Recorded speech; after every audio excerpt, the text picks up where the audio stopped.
Hello everyone, welcome to GATE Academy Plus. चलिए इस question को एक बार सभी कोई अच्छे से रीड कीजिए। सबसे पहले क्वेश्चन को अच्छे से रीड कीजिए। डायग्राम में न्यूमेरिकल में दिया हूं, डायग्राम को भी अच्छे से देखिए। फाइंड क्या करना है वो भी ध्यान देंगे, ठीक है। तो ध्यान से देखिएगा क्वेश्चन में।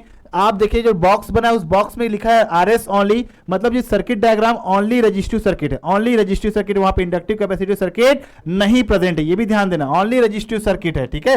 अब बोला है with sources I A and V B, I A and V B on. अगर ये दोनों सर्किट, ठीक है, ये दो सर्किट में ये दोनों सोर्सेस, टोटल 3 आपको यहां पे इंडिपेंडेंट सोर्सेस आप लोगों को दिख रहे होंगे। क्लियर है? 3 इंडिपेंडेंट सोर्सेस कौन कौन से हैं? आई ए, वी बी एंड वी सी। आपको फाइंड क्या करना है? आई एक्स। फाइंड क्या करना है बेटा? यहां पे आई एक्स फाइंड करना है। तो अगर 2 सोर्स ऑन है, कौन कौन से? I A and V B on. तो मैं यहां पे लिख रहा हूं बेटा I A and V B on, ठीक है। यहां पे लिखता हूं I A and V B on, ये 2 आपके ऑन है, राइट। और कौन सा ऑफ है बेटा? यहां पे एंड वी सी आपका ऑफ है। वी सी क्या है आपका? ऑफ। ऑफ मतलब 0 वोल्ट, मतलब यह एज अ शॉर्ट सर्किट, कोई मतलब नहीं है उसको आपका, ठीक है। तो ये अगर ऑफ है, ठीक है, ऑफ है, इसको रिमूव भी कर दे, कोई मतलब नहीं है, ठीक। आई ए ऑन है और वी बी ऑन है। अगर 2 सोर्स ऑन है, ध्यान देंगे, 2 सोर्सेज अगर आपके ऑन है, उस केस में आपका आई एक्स की वैल्यू कितनी है? 20 एम्पियर। तो अगर आप इन दोनों का यूज करके अगर आप आई एक्स मिला आपको, तो आपको मालूम है कि अगर आप सुपरपोजिशन थ्योरम यूज करते हैं तो एट ए टाइम एक सोर्स लेते हैं, तो एक सोर्स लेंगे तो करंट, 2 सोर्स लेंगे तो करंट आपको निकालते हैं। तो उसी कॉन्सेप्ट का यूज करके मैं बोला बेटा कि आई एक्स डेज, पहला डेज, ठीक है, आई ए के लिए, फिर दूसरा डेज वी बी के लिए, आई एक्स डबल डेज, ये दोनों सॉल्व करने से कितना एम्पियर आ रहा है? 20 एम्पियर आ रहा है। इक्वेशन नंबर 1 क्लियर है। नाउ मूव करते हैं अगले पार्ट की तरफ।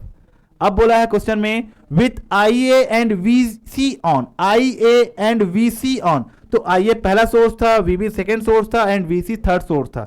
तो I A and V C on, V B 0 है, तो यहां पे बोल रहा है बेटा आई ए एंड वी सी आपका ऑन है एंड वी बी अगर आपका 0 है, सेकेंड सोर्स अगर आपका ऑफ है, उस केस में इसको मैं लिख सकता हूं ना आई एक्स डेज प्लस आई एक्स ट्रिपल डेज, क्योंकि वो तीसरा सोर्स है। वीसी क्या है आपका? तीसरा सोर्स है, first second and third source. इसको मैं बोल दिया फर्स्ट सोर्स है बेटा, ये मेरा सेकेंड सोर्स है, ये मेरा थर्ड सोर्स है। ये रिस्पॉन्स है जो आपको फाइंड करना है, ठीक है। तो आपका कितना आ जाएगा? यहाँ पे कितना एम्पियर बोला है बेटा? वहां पे -5 एम्पियर, इक्वेशन नंबर 2। नाउ ये आपका ये ध्यान देना आप लोग, ये हो गया स्टेप्स। अब अगला स्टेप क्या यूज करेंगे बेटा? यहाँ पे अगला स्टेप हम क्या यूज करने वाले हैं, देखिए। तो अगला स्टेप क्या होगा यहाँ पे? Finally all 3 sources on, all 3 sources on. तो पहला सोर्स है आई ए, तो आई एक्स डेज, दूसरा सोर्स है बेटा वी बी के लिए आई एक्स डबल डेज, और तीसरा सोर्स के हिसाब से आई एक्स ट्रिपल डेज। कितना आ रहा है वहां पे करेंट? 12 ampere, equation number 3। अगर आप देखेंगे तो यहाँ पे 3 आपके अननोन क्वांटिटी मिल गए, 3 आपके अननोन क्वांटिटी मिल गए, ठीक है। आई एक्स डेज, आई एक्स डबल डेज और आई एक्स ट्रिपल डेज, तो 3 यहाँ पे इक्वेशंस बन रहे हैं। तो 3 इक्वेशन को सॉल्व अगर करेंगे, solve equation 1, 2 and 3, solve equation 1, 2 and 3, we get क्या मिल जाएगा बेटा अपने को? देखते हैं, ठीक है। कैलकुलेटर में डायरेक्ट सॉल्व करके देखता हूं मैं, यहाँ पे इक्वेशन कैलकुलेटर में सॉल्व करके देखता हूं आंसर क्या आ रहा है, ठीक है। तो यहाँ पे पहला अननोन है 1, 1, 0 और 20, ठीक है, ए बी सी और डी। यहाँ पे ए की वैल्यू 1, बी की वैल्यू 0, आपकी सी की वैल्यू 1 और डी की वैल्यू -5 एम्पियर। लास्ट वाले में तीनों की वैल्यू 1, 1, 1 और लास्ट का आंसर कितना है? 12, ठीक है। ये कंप्लीट हो गया। जब सॉल्व करेंगे तो आपका आंसर जो आ रहा है बेटा आई एक्स डेज का, वो आ रहा है 3 एम्पियर, ठीक है। आई एक्स डेज का, आई एक्स डबल डेज का आपका आंसर आ रहा है यहाँ पे 17 एम्पियर, क्लियर है। और ट्रिप आपका last answer I x triple days का आपका आ रहा है यहाँ पे -8 एम्पियर। तो आपने independent sources, sorry individual sources के हिसाब से करंट निकाल लिया। आप लोग इंडिविजुअल सोर्सेस के हिसाब से आपने करंट यहाँ पे फाइंड कर लिया, राइट। अब पूछा है find I X if the only operating source I A. अगर आपका ओनली ऑपरेटिंग सोर्स अगर आई ए होगा, तो आई ए के हिसाब से मैंने आई एक्स डेज लिया था, तो आई ए के हिसाब से मैंने क्या लिया था बेटा? आई एक्स डेज, ठीक है। और VB के हिसाब से मैंने लिया था IX डबल डेज और VC के हिसाब से मैंने IX ट्रिपल डेज लिया था। तो पहले का आंसर कितना एम्पियर आ गया 3 एम्पियर, दूसरे का आंसर कितना आ गया बेटा वहां पे 17 एम्पियर और तीसरे का आंसर वहां पे कितना आ गया बेटा -8 एम्पियर, -8 एम्पियर आ गया। ठीक है,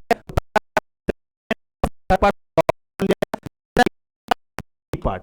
अब डी पार्ट में क्या बोला है, डी पार्ट में क्या बोला है, एक बार डी पार्ट को रीड करते हैं बेटा। चलिए एक बार डी पार्ट को हम यहां पे रीड करते हैं। इफ IX, इफ ठीक है, find IX if IA and VC are doubled, first and third IA and VC are doubled in amplitude and VB is reverse, VB reverse मतलब माइनस कर देंगे, तब आपका IX कितना होगा। तो आपका IX होगा क्या, आपको पता है IX इक्वल टू क्या होगा, IX days plus IX double days plus IX triple days, यही आपका मेन है IX। नाउ अगर आपका IA और VC को डबल करते हैं, तो IA को डबल करना मतलब क्या बोलना चाह रहा है बेटा कि आपका करंट कितने टाइम्स को डबल किए, तो 2 टाइम्स कर दिए, तो 3 × 2 right, plus IX double days, double days मतलब आपको क्या होगा, ये आपका बी वाले को क्या रखना है, सेम बी को रिवर्स करना है, रिवर्स करना है मतलब वो क्या हो जाएगा -17 हो जाएगा, रिवर्स कर दिए। और लास्ट अगर आपको डबल कर दिए तो -8 × 2 कर दीजिए, तो फाइनली कितना होगा 6 - 17 -16, 6 - 17 -16, तो ये कितना हो जाएगा आपका -33 प्लस 6, तो आपका 27, -27 इज करेक्ट आंसर। तो IX का आंसर कितना होगा यहाँ पे, IX का आंसर आ गया यहाँ पे आपका -27 एम्पियर। कितना आएगा बेटा -27 एम्पियर आएगा। तो मेरे ख्याल से ये क्वेश्चन क्लियर समझ में आ गया होगा। तो इस टाइप के क्वेश्चन हम और लेके आएंगे बेटा गेट अकेडमी प्लस चैनल पे, आपको जरूर प्रोवाइड करेंगे। तो बहुत सारे क्वेश्चन हम इसी टाइप के सीरीज सॉल्व करते रहेंगे। ठीक है, यहाँ तक क्लियर हो गया सबको।